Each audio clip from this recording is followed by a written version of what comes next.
I hope सब अच्छी होंगे और गाइस सब अच्छी रहना। गाइस आज के इस व्लॉग में मैं आपको कुछ दिखाऊंगा।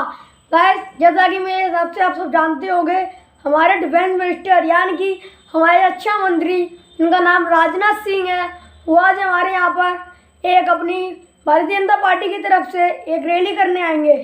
तो गाइस मैं आपको दिखाऊंगा वो रैली में क्या भाषण देंगे और क्या क्या बोलेंगे।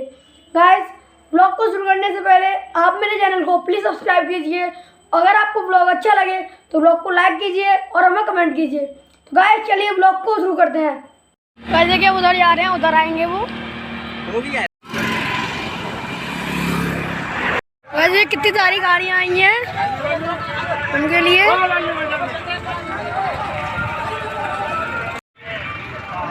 मैं दादाजी के साथ आया हुआ हूँ। मैं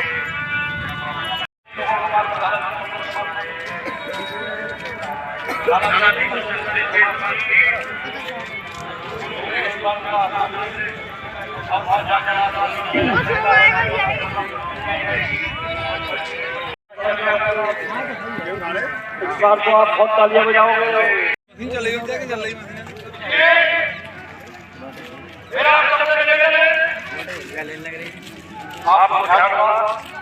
देखिए चेक होकर ही जा रहे हैं यहाँ से। इधर आएंगे राजनाथ सिंह इधर। किसानों के खाते में पैसे आने वाली सरकार चाहिए। इसलिए मैं अपनी बात को विराम देता हूँ। की संपत्ति पर हमने बुलडोजर चलवा दिया है। वो लोग गुंडों की संपत्ति पर बुलडोजर चलना चाहिए कि नहीं चलना चाहिए? चलना चाहिए कि नहीं चलना चाहिए? परिषद के अध्यक्ष आदरणीय रजनीकांत महेश्वरी जी, हमारे जिले के आधे से ज्यादा कुछ गुंडों के नाम करा दिया जाता था।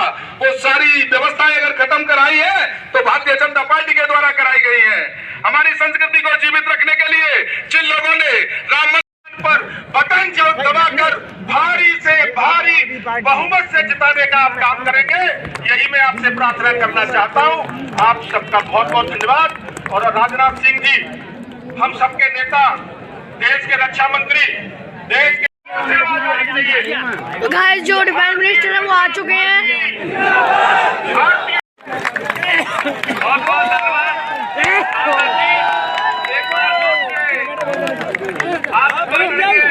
अभिवादन करेंगे माननीय राजनाथ सिंह जी का।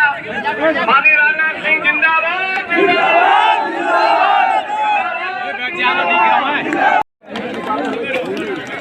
अब आगे की कड़ी में श्रीमान जनाब जी गिरिराज कुशवाहा जी, माननीय राजनाथ सिंह जी का सवाल।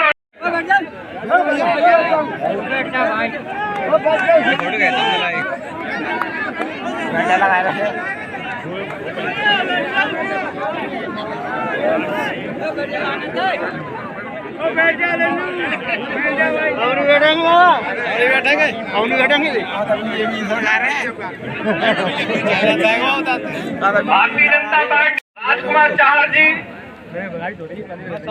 तलवार बैंड करके माननीय राजनाथ सिंह जी का स्वागत करेंगे। सांसद जी फतेहपुर सीकरी राजकुमार सिंह चाहर जी। अब आगे की इस कड़ी में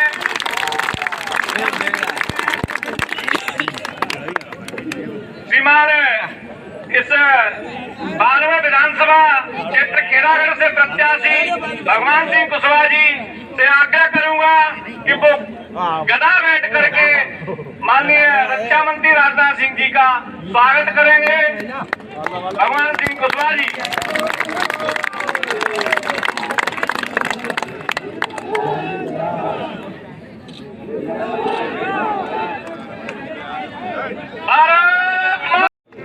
बहुत बहुत धन्यवाद कुशवाहा जी। अब मैं आगे की कड़ी में जब माननीय राजनाथ सिंह जी इस खेड़ागढ़ की पावन भूमि पर आए तब प्रत्याशी को जीत दिला के गए हैं, ऐसा हमारा भी सौभाग्य है। और उनके जब भी या पैर पड़े हैं तो सुबह शुभ होता है।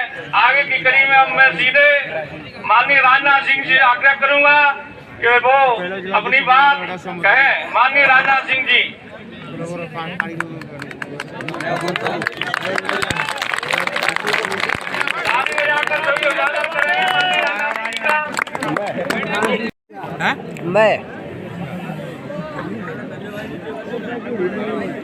पगड़ी तो नहीं उतारूंगा चाहे जो भी।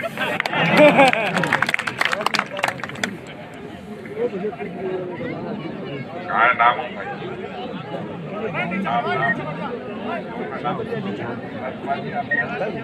क्यों कर रहे हैं भाई?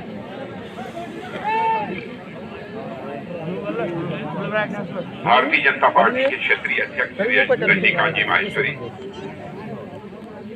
गिरिराज जी कुशवाहा, जिलाध्यक्ष आगरा और आपके लोकप्रिय सांसद श्री राजकुमार जी चाहक, प्रत्याशी श्री भगवान सिंह जी कुशवाहा, श्री महेश जी बघेल पूर्व जिलाध्यक्ष, श्री शेर सिंह जी, श्री श्याम जी भयोरिया पूर्व जिलाध्यक्ष, श्री मार्तेंद्र ठाकरे, श्री देवेंद्र वर्मा, श्री अरुण पचौरी, श्री दिनेश गोयल, श्री मेघराज सोलंकी, श्री अनिल सिकरवार, श्रीकांत त्यागी, वीरेंद्र सिंह तोमर, श्री प्रदीप कुमार, श्री अनिल कुमार अन्नी जी, सुधीर गुड्डू, महेश बघेल, संतोष सिकरवार, संजय चौहान, भानु प्रताप चौहान, नागेंद्र सिकरवार और इस सभा में मौजूद मेरे सभी सम्मानित बहनों एवं भाइयों। बहनों भाइयों, आप लोगों ने बहुत ही गर्मजोशी के साथ मेरा स्वागत किया है। स्वागत और अभिनंदन कभी एक तरफा नहीं होना चाहिए, कि भारत की परंपरा है। इसलिए मैं भी अपनी तरफ से शीश झुकाकर आप सभी बहनों भाइयों का हार्दिक अभिनंदन करता हूं। आप सभी का स्वागत है। आप सभी के प्रति मैं आभार व्यक्त कर भारतीय जनता पार्टी के विधायक महेश जी की सज्जनता, उनकी सरलता की जितनी भी तारीफ की जाए बहनों भाइयों वह कम है। लेकिन पार्टी ने फैसला किया, कुछ सोच समझकर फैसला किया। प्रत्याशी बदलते रहते हैं, यह स्वाभाविक प्रक्रिया है। और भगवान श्री कुशवाहा को उन्होंने भारतीय जनता पार्टी का प्रत्याशी बनाया है। लेकिन मैं मंच पर देख रहा था, हमारे महेश जी जो विधायक हैं, उनके चेहरे पर कोई सिकन नहीं थी, बल्कि भगवान श्री कुशवाहा के समर्थन में वह पूरी तरह से ताकत के साथ खड़े हैं। यह देखने को मिल सकता है तो केवल भारतीय जनता पार्टी में ही ऐसा चरित्र देखने को मिल सकता है। मैं महेश जी की भी मैं तारीफ करना चाहता हूं और उनके इस व्यवहार के लिए मैं सचमुच उनको मैं बधाई देता हूं। भारतीय जनता पार्टी का जहां तक प्रश्न है, आप सभी अच्छी तरह परिचित हैं।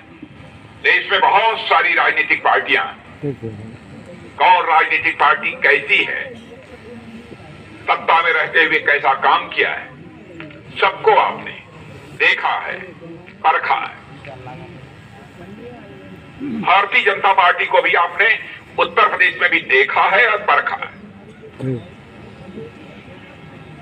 आप कह सकते हैं कि भारतीय जनता पार्टी क्या सरकार थी, यह काम किया, यह नहीं किया, यह कुछ ऐसा कर दिया होता, कुछ ज्यादा अच्छा होता,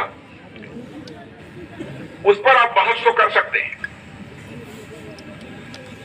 लेकिन बहनों भाइयों, जब भी भारत में अथवा दुनिया के किसी भी देश में भारत के राजनीति के बारे में चर्चा होती है, सभी सच्चाई को स्वीकार करते हैं कि भारत में जनता की सबसे भरोसे की कोई यदि राजनीतिक पार्टी है तो भारतीय जनता पार्टी है। इसे सभी स्वीकार करते हैं।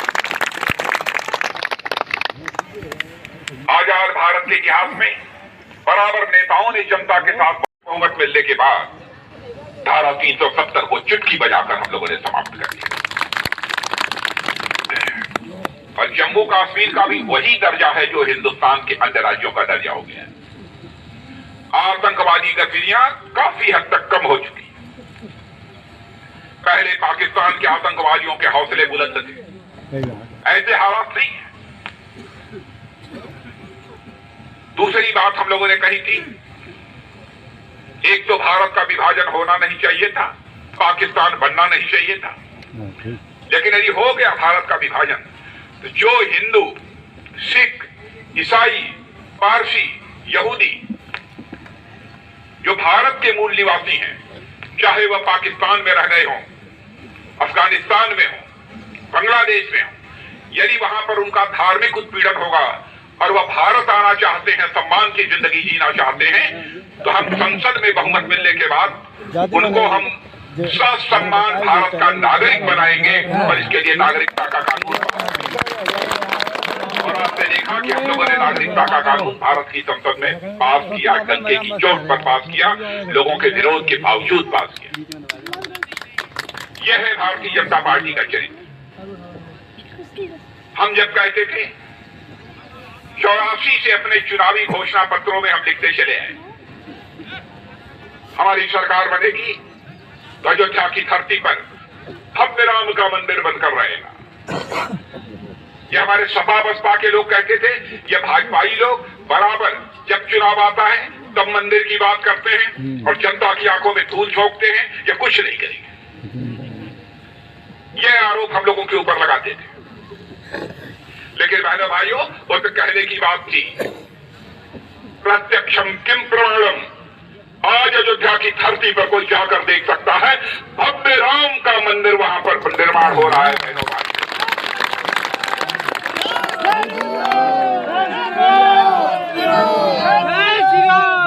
जो भी हमने कहा है वह किया है। और मैं समझता हूं दिल्ली में हमारी सरकार आने के बाद और प्रदेश में हमारी सरकार आने के बाद परिवर्तन का एहसास निश्चित रूप से आप सबको हो रहा हो। मैं याद दिलाना चाहता हूं 2014 जिस समय प्रधानमंत्री के रूप में मोदी जी ने शपथ ग्रहण किया, उनके साथ मैंने भी शपथ ली थी। उनके बाद और फिर हम लोग साथ जब नीचे उतरे तो प्रेस के मित्रों ने सामने खड़े होकर कहा, साहब कुछ बोलिए कुछ बोलिए। तो उन्होंने कहा जब प्रेस में बैठेंगे तो बोलेंगे। जब उन्होंने आग्रह किया तो मैंने कहा कि कुछ बोल दीजिए। तो हमारे प्रधानमंत्री ने एक ही बात बोली थी, कहा था हमारी यह सरकार देश के गरीबों को समर्पित है। भाइयों, कभी यह कल्पना नहीं किया था लोगों ने, एक वाक्य में यही बोलेंगे मोदी जी, सोच समझ कर भी नहीं बोला था। यह उनके कंठ के ऊपर से निकली हुई आवाज नहीं थी, बल्कि यह दिल से निकली हुई आवाज थी। बहनों भाइयों, और सरकार बनने के बाद हमारी सरकार ने जो भी कदम उठाए हैं उसकी जानकारी आप सबको होगी। जैसे माताएं बहनें घर में खाना पकाती थी, अगीची जलाकर, लकड़ी जलाकर, धुएं निकलते थे, आंखों में पानी जाता था। किसने दर्द को समझा? पहली बार भारतीय जनता पार्टी ने दर्द को समझा और कहा कि चाहे मध्यम वर्गीय परिवार होगा, चाहे वह गरीब परिवार होगा, यदि उस घर में एलपीजी गैस सिलेंडर नहीं होगा, उसको गैस सिलेंडर मुहैया कराया जाएगा। यह व्यवस्था पहली बार भारतीय जनता पार्टी की सरकार ने की है।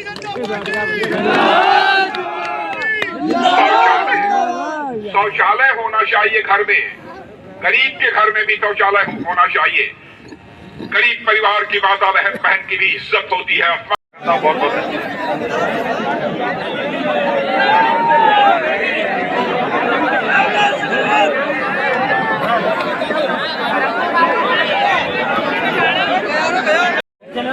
हेलो, ये नहीं बता दी बात।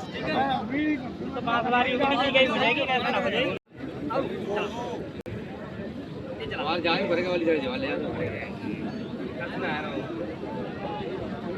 आधे घंटा हेलो,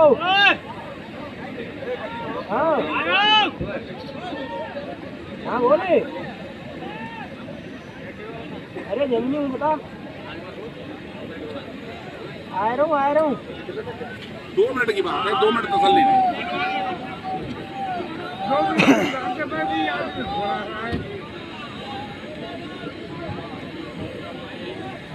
वो 4 होंगे यहाँ।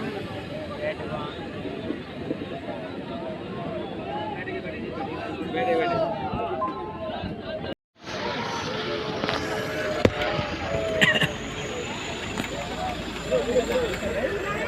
निकल जा, जो आ रहा है निकल के मन चटाएंगे। थोड़ा जनता निकल गई ना, अरे कौन इंची से बाहर निकल फोन जान में फेरा करे बुद्धि से यहाँ बस एक लाइन।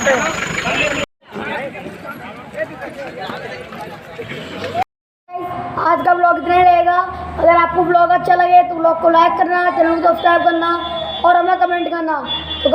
तो गाइस चलिए मिलते हैं अगले ब्लॉग में, तब तक के लिए बाय बाय। प्लीज़ अपना बहुत ख्याल रखें।